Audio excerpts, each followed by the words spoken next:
Justin Verlander on the hill tonight for the Tigers. Game 5. The 2-2 pitch on the way. Swing and a miss. He struck him out. Verlander has done it again. One base runner has reached third for the A's. Here's a ground ball right side. Omar Infante to first. The Detroit Tigers are headed to the American League Championship Series. What a pitch. 3 in a row. This is Justin Verlander, a 3-time Cy Young winner, MVP, 2-time World Series champion, once the highest paid pitcher in history, an icon in both the city of Detroit and Houston. He can retire now, and his jersey number 35 can be retired by the Tigers and Astros. Only 13 players before have had their jersey retired by multiple teams. The man really has everything. At 42 years old, he is still out there trying to survive every week's outing, when every player that debuted in 2005 has retired already. For JV, there are only maybe 2 reasons why he's still doing this. First is his crazy stupid love for the game of baseball. Back in 2018, in an interview with MLB.com's writer John Morosi, he said he's thinking about pitching till he is 45. But the other reason, perhaps, is the more important one, is to get to 300 career wins, a goal that only 24 players in the history of baseball have achieved. And by the way pitchers are used today, Verlander can really be the last pitcher to ever make it to the list.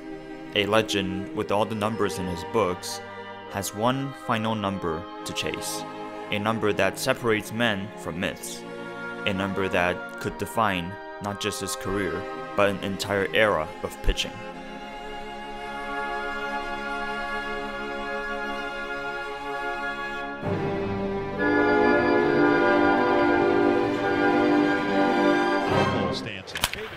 That's belted, deep left field. Alvarez turns, locks, it's gone!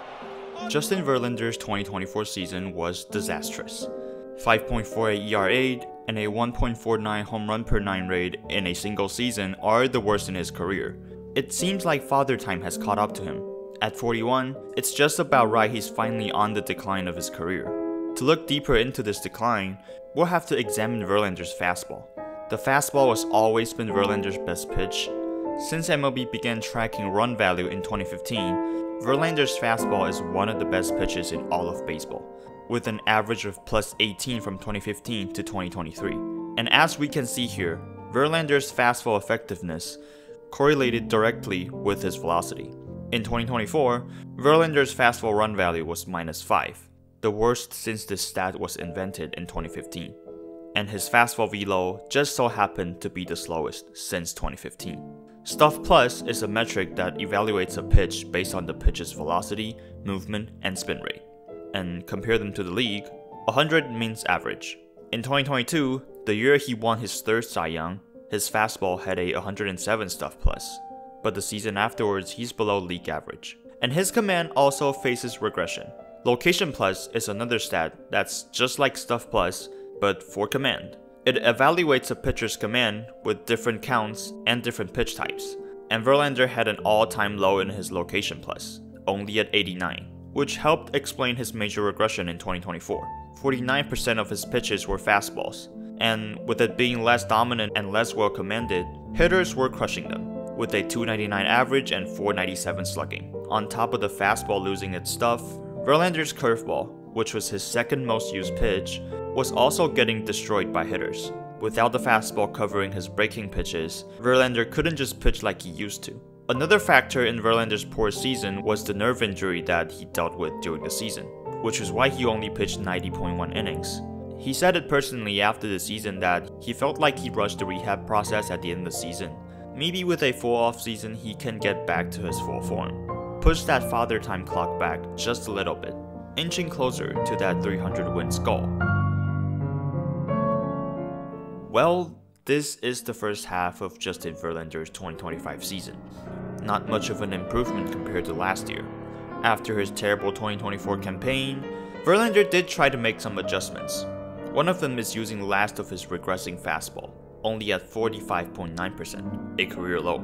With a full offseason of resting, healing, and preparation, Verlander actually got back a little bit of his fastball velo. From the beginning of the season to his July 23rd start, his average fastball velocity was 94.1 miles per hour. All his pitches were faster than they were the year before. However, Verlander's pitches were still getting hit around in 2025. Both his fastballs and curveballs had a slugging percent over 500. Lowering pitch usage didn't seem to help his game. A big reason for this was his command. As I mentioned earlier, Verlander's command was on a decline last year, and this season, it's even worse. Since 2018, Verlander has been really good at not walking batters. His walk rate had never been below 65th percentile compared to the league. However, in the first half of 2025, he had a walk rate of 8.8, his highest since 2008. His overall location plus was just 90, the lowest amount of pitchers with at least 70 innings pitched. From 2024 to the first half of 2025, a full season of sample size, he pitched 174.2 innings, had a 5.1 ERA, and had a strikeout rate way below career average. This is not even the stats of a quality starting pitcher. Forget about 300 wins. By this rate, he might not even be in the league in 2 years. A path to 300 wins now is looking like a path to the end of a legendary career.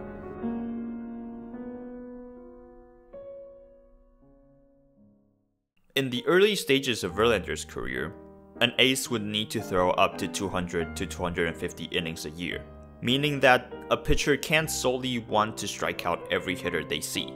They need to learn how to get weak contact from hitters in order to save their pitches to last longer in a game. Which is why JV had 4 seasons of pitching over 220 innings and only had a 8.3 strikeout per 9 in his first 10 full seasons in the league. But onto the second decade of his career, the league changed to a more efficient, a more analytical approach, which was more focused on a pitcher's dominance in short innings, and less on their longevity.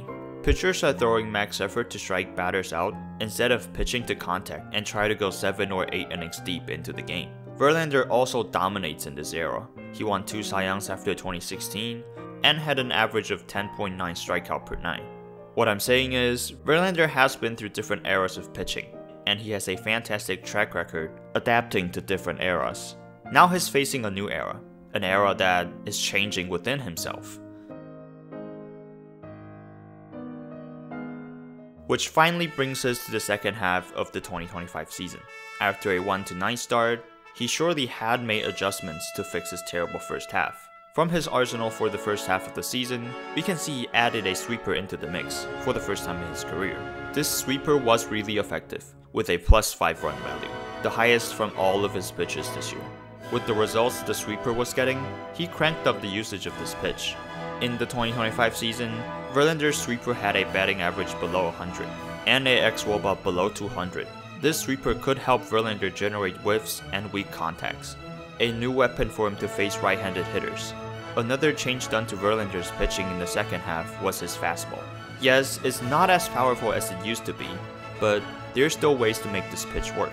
From his July 28th start to the end of the season, Verlander specifically threw this pitch at the top of the strike zone, and it's done effectively with great command. Verlander's location plus for his fastballs went from 87 to 103, making his fastball efficient again. His fastball run value is +5 for the second half of the season.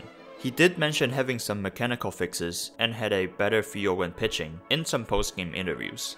While having a better commanded fastball and using more sweepers, his other pitches can also thrive. His slider and curveball were able to cause more whiffs and had a lower xwOBA. Through the final 12 starts of Verlander's 2025 season, he had a 2.79 ERA in 67.2 innings, also with 67 strikeouts and only a 6.6 walk rate, ranking him top 10 in both ERA and innings pitched after July 28th, fully turning this season around and proved the league that he can still pitch at a high level. He has more gas left in the tank to get 300 wins.